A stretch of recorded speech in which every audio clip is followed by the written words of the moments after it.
এগৰাকী মা দেউতাৰ কাৰণে নিজৰ সন্তানক তেখেতলোকে সফল ৰূপে দেখা পোৱাটো মই ভাবোঁ যে মোৰ মা দেউতাৰ কাৰণে মোৰ এইটো আটাইতকৈ ডাঙৰ উপহাৰ হ'ব। কিমান সাধনাৰ বলত এজন সুসন্তান মাক দেউতাকে লাভ কৰে। মোৰ দেউতা এগৰাকী পাণ তামোলৰ ব্যৱসায়ী। মায়ে ওচৰৰ কাৰোবাৰ ঘৰত ধান ৰুৱে, ধান কাটে।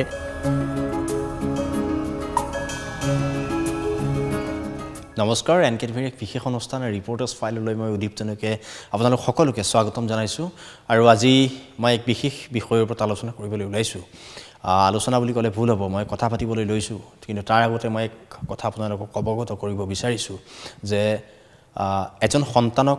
সুসন্তান ৰূপে গঢ়ি তুলিবলৈ মাক আৰু দেউতাকৰ কিমান পৰিশ্ৰমৰ প্ৰয়োজন হয় বা কিমান সাধনাৰ বলত এজন সুসন্তান মাক দেউতাকে লাভ কৰে, তাৰ এক জ্বলন্ত উদাহৰণ আপোনালোকৰ আগত মই দাঙি ধৰিম বিশেষ এই অনুষ্ঠানৰ জৰিয়তে। কিন্তু তাৰ আগেয়ে মই মোৰ সহযোগী কেমেৰাৰ সহযোগী বিনয় কলিতাক মই অনুৰোধ জনাইছোঁ। মোৰ সৈতে এজন অতিথি উপস্থিত আছে আজি, ৰুবু বৰা। মই যদি আপোনাৰ সৈতে অকণমান কথা পাতিব বিচাৰোঁ, বিশেষকৈ তাহানিৰ সেই দিনবোৰলৈ আমি ঘূৰি যাম অকণমান লাহেকৈ। বৰ্তমান এজন ACS বিষয়া নিজকে যদি গঢ় দিব বিচাৰে বা গঢ় দিছে, ইতিমধ্যে আপুনি উল্লেখ কৰিছে, আমি বহু ক্ষেত্ৰত আমি সংবাদ লাভ কৰিছোঁ ACS বিষয়া হিচাপে, কি ক'ব? প্ৰথমতে এনকেটিভিলৈ ধন্যবাদ জ্ঞাপন কৰিছোঁ। তাৰ লগতে এনকেটিভিৰ জৰিয়তে মোৰ মা দেউতা, মোৰ ভাইটি, মোৰ শিক্ষাগুৰুসকল, লগতে প্ৰত্যেকগৰাকী শুভাকাংক্ষীলৈ ধন্যবাদ জ্ঞাপন কৰিছোঁ, যিয়ে ৰিজাল্ট অহাৰ পাছৰে পৰা বৰ্তমানলৈকে মোক তেওঁলোকৰ শুভাশীষ জনাই আছে, আশীৰ্বাদ জনাই আছে। আৰু মুহূৰ্তটো মোৰ কাৰণে খুব বেছি গুৰুত্বপূৰ্ণ। ৰিজাল্ট দিয়াৰ পৰা এতিয়ালৈকে প্ৰথমতে মই ৰিজাল্টটো প্ৰচেছ কৰিবলৈ অলপ টান পাইছিলোঁ, কিন্তু লাহে লাহে বস্তুটো ছেটেল ডাউন হৈছে। কাৰণ আপুনি যিহেতু কৈছে যে মোৰ মা দেউতাৰ কাৰণে, এগৰাকী মা দেউতাৰ কাৰণে নিজৰ সন্তানক তেখেতলোকে সফল ৰূপে দেখা পোৱাটো মই ভাবোঁ যে মোৰ মা দেউতাৰ কাৰণে মোৰ এইটো আটাইতকৈ ডাঙৰ উপহাৰ হ'ব। বিশেষকৈ এইখিনিতে যদি মই ক'বলৈ যাওঁ, আমি অকণমান সৰুৰ সেই কাহিনীবোৰৰ পৰা অকণমান আজিৰ এই ACS বিষয়ালৈকে অকণমান আমি ঘূৰি আহিব বিচাৰিছোঁ, পুনৰ যাব বিচাৰিছোঁ সেই কাহিনীখিনিলৈকে। স্কুলীয়া জীৱন বা আজিৰ এই ACS, যিহেতু যি সদ্যঘোষিত APSCৰ ফলাফল, সেই ফলাফলত ACSৰ 16 নম্বৰ স্থানত 14 নম্বৰ স্থানত সুন্দৰভাৱে উত্তীৰ্ণ হৈছে। আৰু বিশেষকৈ মই ক'বলৈ বিচাৰিছোঁ, সেই সৰুৰ পৰা অকণমান যদি আমি ঘূৰি আহোঁ, স্কুলীয়া জীৱন বা কলেজীয়া সেই জীৱন অকণমান যদি কয়। মই স্কুলীয়া শিক্ষা গ্ৰহণ কৰিছিলোঁ। আমাৰ ওচৰতে আছে এখন কঠালনীবাৰী প্ৰাথমিক বিদ্যালয়, তাৰ পৰাই মোৰ স্কুলীয়া শিক্ষাৰ আৰম্ভ হৈছিলে। আৰু তাৰ পৰাই মোক শিক্ষক শিক্ষয়িত্ৰীসকলে মোৰ যি পাঠদান কৰিছিলে, লগতে যি মোক আদৰ্শৰ পাঠ শিকাইছিল, নীতিৰ পাঠ শিকাইছিল, সেইখিনিয়ে মোক ভৱিষ্যত সমান মোক গঢ় দিছিলে। তাৰ পাছত মই কল্যাণপুৰ মধ্য ইংৰাজী বিদ্যালয়ত পঢ়িলোঁ। তাৰ পাছত মই দীপৰা হাইস্কুলৰ পৰা মই মেট্ৰিক পৰীক্ষাত উত্তীৰ্ণ হ'লোঁ। তাৰ পৰা মই ব্ৰহ্মপুত্ৰ ভেলী একাডেমীত পঢ়িলোঁ। এনেদৰে মোৰ যি শিক্ষাৰ পৰিক্ৰমাটো চলি গৈছিল, কিন্তু তাৰ গোটেই যিটো ভেটি গঢ় দিছিল, সেই ভেটিটো গঢ় দিছিল মোক প্ৰাক প্ৰাথমিক পৰ্যায়ৰ প্ৰত্যেকগৰাকী শিক্ষাগুৰুৱে। আৰু তাৰ পৰাই তেওঁলোকে দিয়া পাঠদানৰ মই ভাবোঁ ভেটি হিচাপে নিৰ্মাণ কৰি পেলাই মই আজিৰ তাৰিখত এগৰাকী ACS বিষয়া হিচাপে সেই পৰীক্ষাত উত্তীৰ্ণ হ'বলৈ সক্ষম হৈছোঁ। প্ৰথমে BVAত অধ্যয়ন কৰিছিলে, ব্ৰহ্মপুত্ৰ ভেলী একাডেমী, তাৰপিছতে নৰ্থ লখিমপুৰ মহাবিদ্যালয়ৰ এজন ছাত্ৰ, তাৰপিছতে কটন বিশ্ববিদ্যালয়লৈ আহিলে। তাৰপিছতে আপুনি যি নহওক দিল্লীলৈ গ'লগৈ, এক দীঘলীয়া যাত্ৰাটোৰ বিষয়ে যদি অকণমান কয়। যাত্ৰাটো দীঘলীয়া। যাত্ৰাটো মই আৰম্ভণি কৰিব লাগিব মোৰ মেট্ৰিকৰ পৰা। মই যেতিয়া মেট্ৰিক পাছ কৰিলোঁ দীপৰা হাইস্কুলৰ পৰা,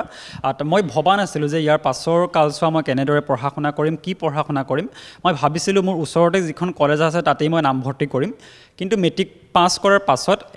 মই নভবা ধৰণে মোক লোকসকলে সহায় কৰিলে। সেয়া লাগিলে আৰ্থিকভাৱে তেওঁলোকে সহায় কৰিলে, সেয়া লাগিলে তেওঁলোকে মানসিকভাৱে তেওঁলোকে মোক সহায় কৰিলে। আৰু তেনে মুহূৰ্ততে মই নাম ল'ব লাগিব ব্ৰহ্মপুত্ৰ ভেলী একাডেমীৰ যিগৰাকী মেনেজিং ডাইৰেক্টৰ, তেওঁলোকে মোৰ 2 বছৰৰ বাবে থকা খোৱা পঢ়াৰ সম্পূৰ্ণ তেওঁলোকে দায়িত্বভাৰ গ্ৰহণ কৰিলে। আৰু অনাগত 2 বছৰ মই তাত পঢ়া শুনা কৰিলোঁ। আৰু হায়াৰ ছেকেণ্ডেৰী পৰীক্ষাত মই আকৌ যেতিয়া ভালদৰে উত্তীৰ্ণ হ'লোঁ, তেতিয়া এগৰাকী বিজনেছমেন উদয়াদিত্য গোস্বামী, তেখেত গুৱাহাটীৰ নিবাসী হয়, তেখেতে মোক গ্ৰেজুৱেশ্যনৰ টাইমত কটন বিশ্ববিদ্যালয়ত 3 বছৰৰ কাৰণে আৰ্থিক সহায় প্ৰদান কৰাৰ মোক আশ্বাস প্ৰদান কৰিলে আৰু সেই মৰ্মে তেখেতে মোৰ কটন বিশ্ববিদ্যালয়ত পঢ়ি থাকোঁতে তেওঁলোকে মোক সেই আৰ্থিক সাহায্যসমূহ প্ৰদান কৰি থাকিলে কিন্তু তাৰ পাছত যিহেতু মোৰ সপোনটো তাতকৈ অলপ ওপৰৰ আছিলে মই বিচাৰিছিলোঁ প্ৰশাসনিক পৰীক্ষাৰ প্ৰস্তুতি চলাবৰ কাৰণে তেতিয়া মই গুৱাহাটীত আচলতে টিউশ্যন কৰা আৰম্ভ কৰিছিলোঁ সেই টিউশ্যন কৰিছিলোঁ কটন বিশ্ববিদ্যালয়ৰে প্ৰফেচাৰসকলৰ তেওঁলোকৰ ল'ৰা ছোৱালীক মই ঘৰুৱা শিক্ষক হিচাপে পঢ়াব আৰম্ভ কৰিলোঁ মই কিছুমান কপি ৰাইটিঙৰ কাম কৰিবলৈ আৰম্ভ কৰিলোঁ অল ইণ্ডিয়া ৰেডিঅ'ৰ কপি ৰাইটিং কৰিবলৈ আৰম্ভ কৰিলোঁ তো তেনেদৰে মই যিমানখিনি পইচা উপাৰ্জন কৰিলোঁ যিমানখিনি পইচা মই জমা কৰিলোঁ তাৰ লগতে চুতীয়া উন্নয়ন পৰিষদে তেওঁলোকে মোক যিখিনি স্কলাৰশ্বিপ প্ৰদান কৰিলে সেই গোটেইখিনি সম্বল হিচাপে লৈ মই দিল্লীলৈ গ'লোঁ দিল্লীত মই দিল্লী বিশ্ববিদ্যালয়ৰ দিল্লী স্কুল অফ ইকনমিক্সৰ সমাজশাস্ত্ৰ বিভাগত নামভৰ্তি কৰিলোঁ লগতে মই কোচিঙো কৰিছিলোঁ UPSC পৰীক্ষাৰ কাৰণে প্ৰাৰম্ভিক পৰ্যায়ত গতিকে যাত্ৰাটো এয়াই আছিলে বিশেষকৈ আমি এইখিনিতে ক'ব বিচাৰিছোঁ ৰুবুক মই সুধিব বিচাৰিছোঁ যে কোনো এজন সন্তান কোনো এগৰাকী সন্তান যেতিয়া এক শীৰ্ষস্থানত উপনীত হয় তাৰ পিছতহে কোৱা হয় যে মাক দেউতাক এনেকুৱা আছিল বা মাক দেউতাক তেনেকুৱা আছিল বা মাক দেউতাকে আমুক কৰি ল'ৰাজনক ইমান এটা স্থানলৈ উপনীত কৰালে কিন্তু মই এইখিনিতে প্ৰথমেই সুধিব বিচাৰিছোঁ মই ইমানখিনিলৈ নাযাওঁ বা ইমানখিনি মই সুধিব নিবিচাৰোঁ যিহেতু আপোনাৰ মা দেউতাৰ কথা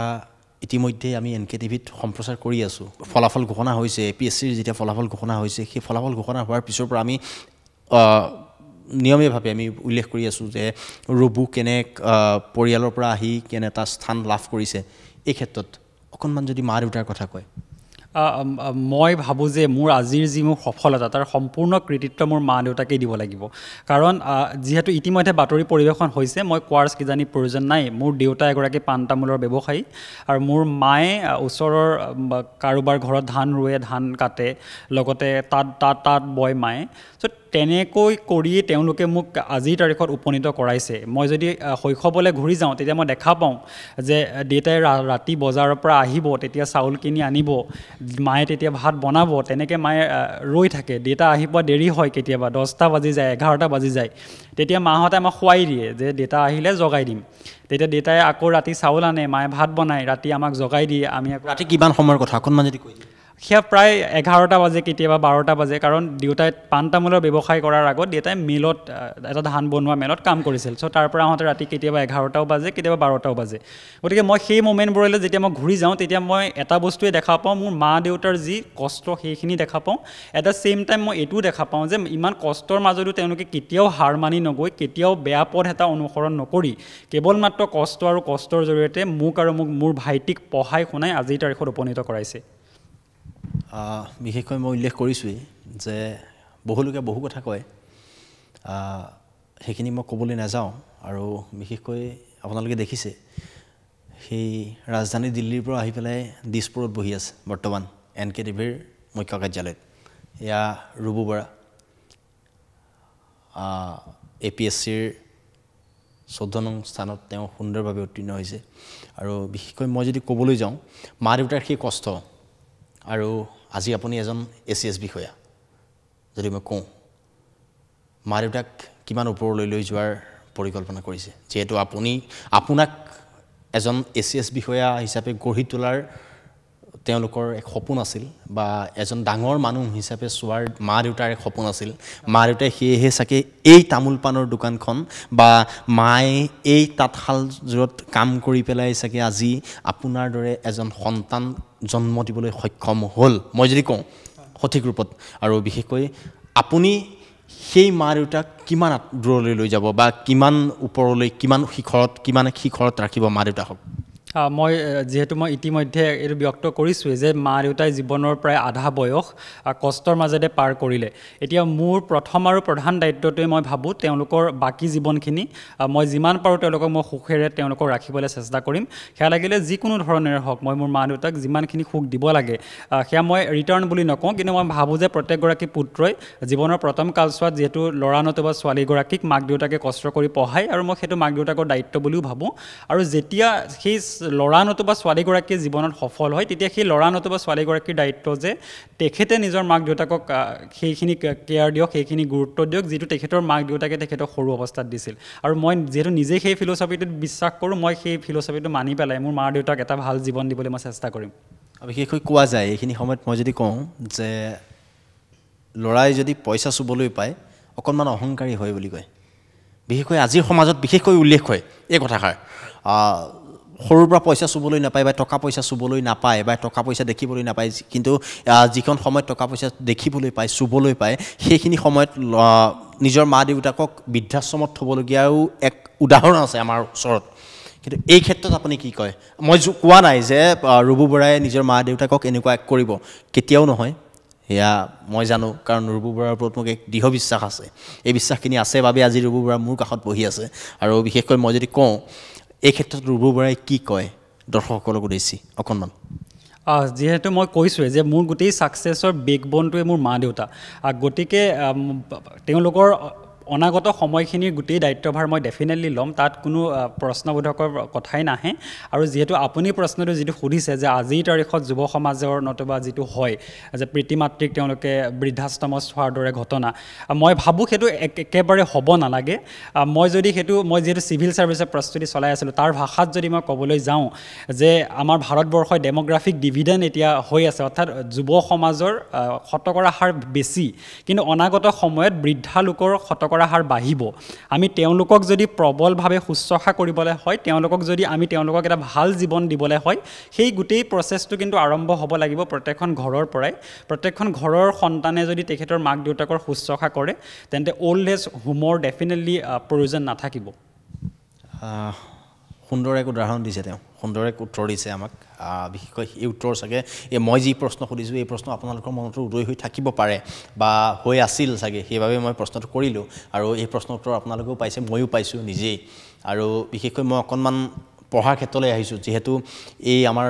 যি অনুষ্ঠান এই অনুষ্ঠান কেৱল মাক দেউতাকেই নহয় বিভিন্ন ছাত্ৰ ছাত্ৰীও চাই আছে সেইবাবে মই অকণমান কেনেধৰণে প্ৰস্তুতি চলাইছিল বা কিমান সময় পঢ়িছিল কাৰণ আপুনি দিল্লীত শিক্ষা লাভ গ্ৰহণ কৰি আছিল আৰু দিল্লীৰ পৰাই প্ৰস্তুতি চলাই আছিল নে ঘৰৰ পৰাই প্ৰস্তুতি মই কটন বিশ্ববিদ্যালয়ত 2018 চনত জইন কৰিছিলোঁ আৰু 2019 চনৰ পৰাই মই প্ৰস্তুতি আৰম্ভ কৰিছিলোঁ যেতিয়া দেখিছিলোঁ যে মোৰ ৰুমমেট দাদাসকলে প্ৰস্তুতি চলাই আছিলে মোৰ বেটছমেটসকলে প্ৰস্তুতি চলাই আছিলে আৰু তেতিয়া আচলতে মই চিভিল ছাৰ্ভিচ বস্তুটোৰ সৈতে চিনা পৰিচয় ঘটিছিল যেতিয়া APSCৰ ফলাফল দিয়ে কটনৰ পৰা যেতিয়া কোনোবাই পাছ কৰে তেতিয়া সেইবিলাক যেতিয়া ফেচবুকত পোষ্ট দিয়ে যে কটনৰ পৰা আমুকে পাছ কৰিছে সেই বস্তুটোৱে মোক বহুত বেছি ইনস্পায়াৰ কৰিছিল চ' 2019 চনত মই যেতিয়া তৃতীয় ষান্মাসিকত পঢ়ি আছিলোঁ গ্ৰেজুৱেশ্যনৰ তেতিয়াৰ পৰাই মই নিজাকৈ কিতাপ পত্ৰসমূহ এমেজনত অৰ্ডাৰ কৰি পেলাই পঢ়া আৰম্ভ কৰিছিলোঁ কিন্তু এইটো 2019 চনৰ পৰা তেতিয়া মই প্ৰস্তুতি বুলি ক'ব নিবিচাৰোঁ জাষ্ট ধৰক পলিটিৰ কাৰণে লক্ষ্মীকান্ত কিতাপখন পঢ়িব লাগে বুলি চবেই কয় মই লক্ষ্মীকান্ত কিতাপখন এমেজনত অৰ্ডাৰ কৰিলোঁ ডেইলি 2-3টা পেজ পঢ়ি থাকোঁ ধৰক হিষ্ট্ৰীৰ কাৰণে মডাৰ্ণ ইণ্ডিয়ান হিষ্ট্ৰীৰ কাৰণে স্পেক্ট্ৰামৰ বুকখন পঢ়িব লাগে অ'কে মই অৰ্ডাৰ কৰিলোঁ 2-3টা পেজকৈ ডেইলি পঢ়ি থাকোঁ কিন্তু গ্ৰেজুৱেশ্যনৰ লাষ্ট ইয়াৰত যিহেতু ক'ভিড আৰম্ভ হৈছিলে তেতিয়া আমাৰ এক্সামবিলাকো অনলাইন হৈছিলে যিখিনি ছেমিষ্টাৰ এক্সাম তেতিয়া আচলতে মই বেছি সময় পাইছিলোঁ চিভিল ছাৰ্ভিচত দিবৰ কাৰণে আৰু সেই লাষ্ট ইয়াৰটোতে 2021 বৰ্ষতে মই কমপ্লিটভাৱে পঢ়িছিলোঁ তেতিয়াই মই প্ৰায়সমূহ চিলেবাছ শেষ কৰিবলৈ চেষ্টা কৰিছিলোঁ কিন্তু সেইখিনি সময়ত মোৰ বয়স নোহোৱাৰ কাৰণে মই সেই বছৰ UPSCটো অৱতীৰ্ণ হ'ব নোৱাৰিলোঁ APSCটো নোৱাৰিলোঁ আৰু গতিকে মই এবছৰ ড্ৰপ দিছোঁ মানে মই গুৱাহাটীতে থাকিলোঁ গুৱাহাটীত মই টিউশ্যন কৰি আছিলোঁ এয়া মই কৈছোঁৱে যে মই আকাশবাণী গুৱাহাটীৰ কাম এটাও কৰি আছিলোঁ আৰু লগতে মই প্ৰস্তুতি চলাই আছিলোঁ আৰু 2022 চনত মই গুৱাহাটীত থাকিয়ে UPSCৰ মই প্ৰথমটো এটেম্প দিছিলোঁ য'ত মই প্ৰিলিমছত ফেইল কৰিছিলোঁ কিন্তু তাৰ পাছতেই মোক চুতীয়া উন্নয়ন পৰিষদে তেওঁলোকে মোক এটা আৰ্থিক সহায় কৰি পেলাই এটা স্কলাৰশ্বিপৰ জৰিয়তে তেওঁলোকে মোক দিল্লীলৈ প্ৰশাসনিক পৰীক্ষাৰ প্ৰস্তুতিৰ কাৰণে পঠালে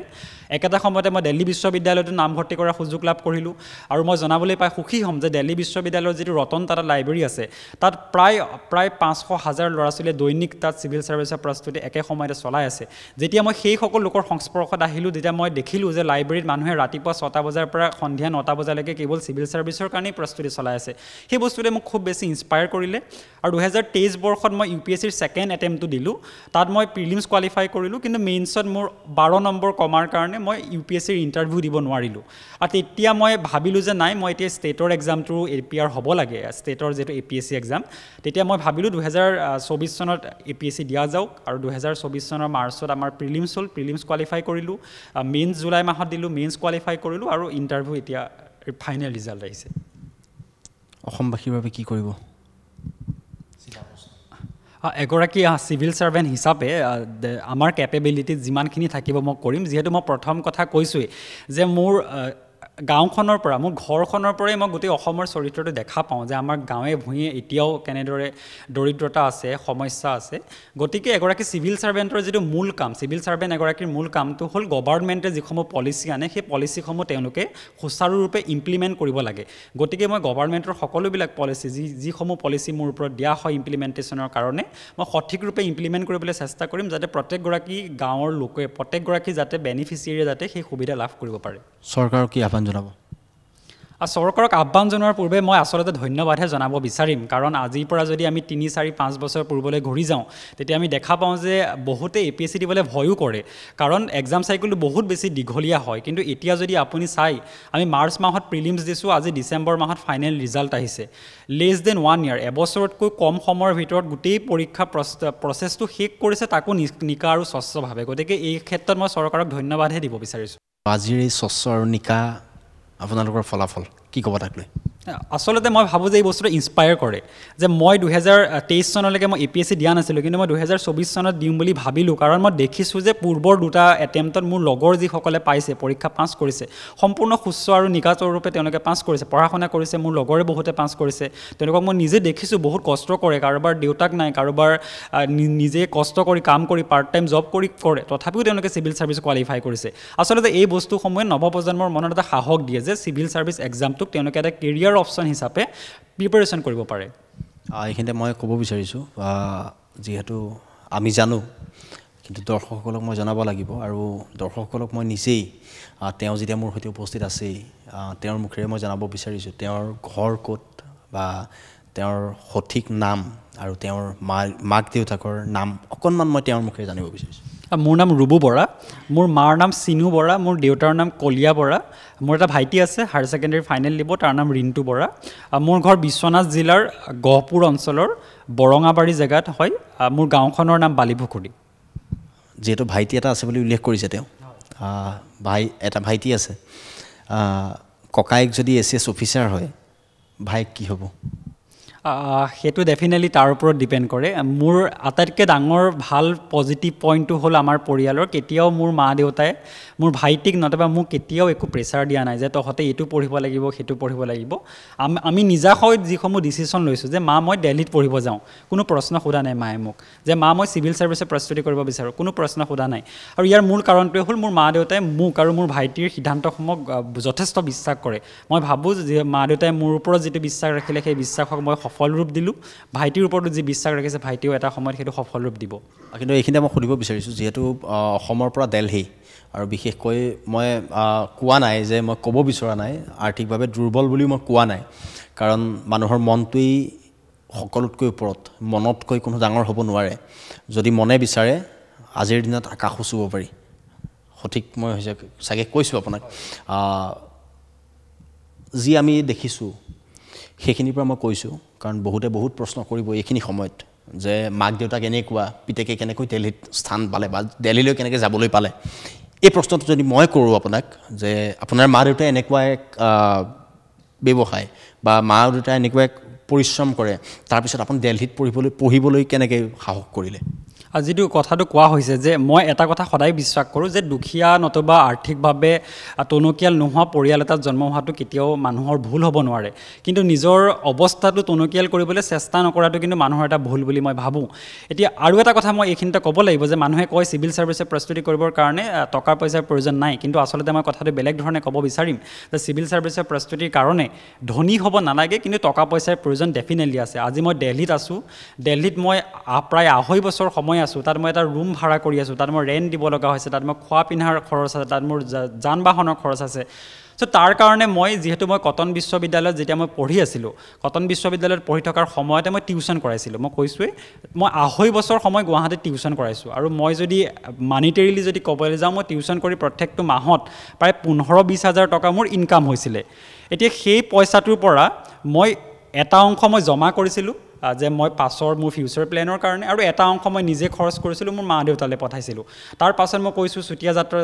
ছাত্ৰ সন্থাই তেওঁলোকে মোক এটা মোটা পৰিমাণৰ ধন দিছিলে তাৰ উপৰি যদি মই জনাবলৈ ভাল পাম যে মই বৰ্তমানে দিল্লীৰ এটা ব্যক্তিগত খণ্ডৰ কোম্পানীত কণ্টেণ্ট ৰাইটাৰ হিচাপেও কাম কৰি আছোঁ প্ৰায় এবছৰ হ'ল গতিকে মই য'তেই পঢ়া শুনা কৰিছোঁ গুৱাহাটীত পঢ়ি থকাৰ সময়তো মই টিউশ্যন কৰিছোঁ দিল্লীত পঢ়ি থকাৰ সময়ত মই এটা ব্যক্তিগত খণ্ডৰ কোম্পানীত কণ্টেণ্ট ৰাইটাৰ হিচাপে কাম কৰি আছোঁ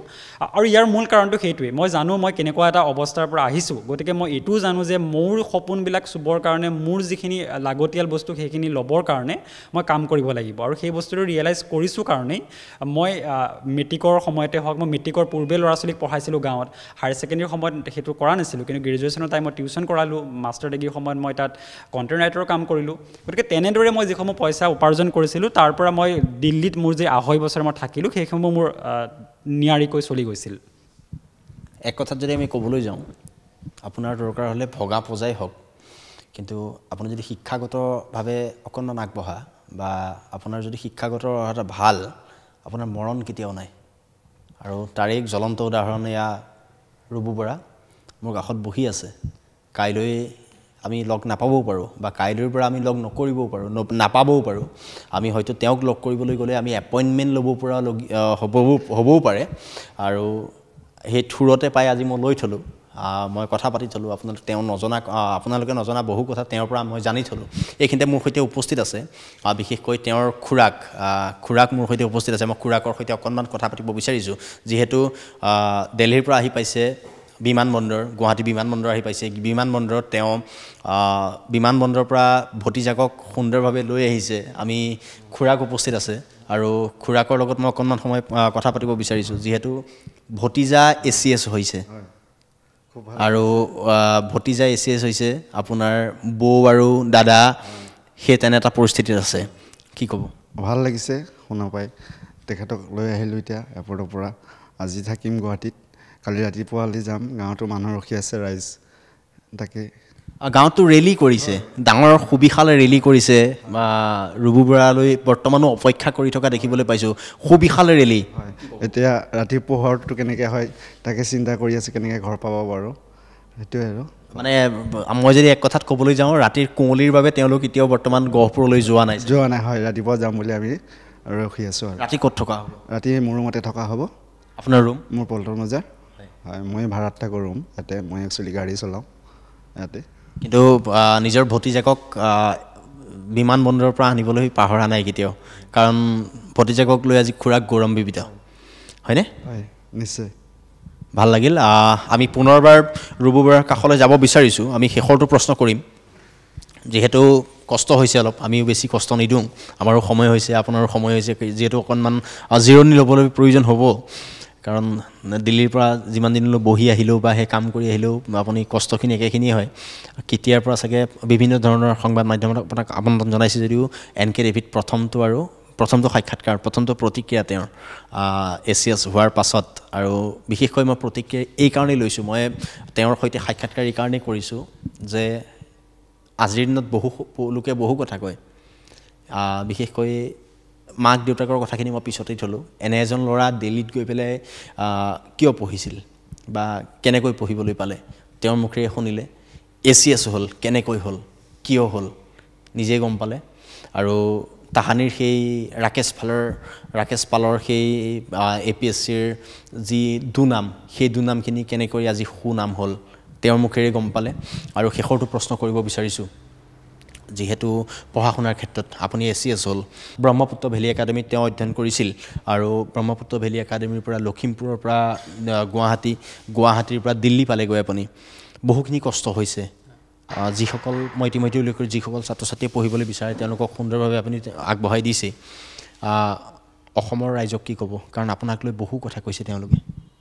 প্ৰথমতে মই ধন্যবাদ জনাব বিচাৰিছোঁ কাৰণ যোৱা 2টা দিন ৰিজাল্ট অহাৰ পাছৰে পৰা মই বহুতো লোকৰ ফোন পাইছোঁ মেছেজ পাইছোঁ তেওঁলোকে মোক আচলতে শুভাশীষ জনাইছে এতিয়া বহুতক মই চিনি নাপাওঁ যদিও তেওঁলোকে মোক আশীৰ্বাদ কৰিছে তেওঁলোকে মই এগৰাকী সফল প্ৰশাসনিক বিষয়া হোৱাটো বিচাৰিছে কাৰণ তেওঁলোকে মোৰ বেক ষ্টৰিটো যেতিয়া গম পাইছে তেতিয়া তেওঁলোকে এটাই কথা কৈছে যে তুমি এনেকুৱা এটা অৱস্থাৰ পৰা আহিছা আজি আহি এই তাৰিখত উপনীত হৈছা গতিকে তুমি জানা তোমাৰ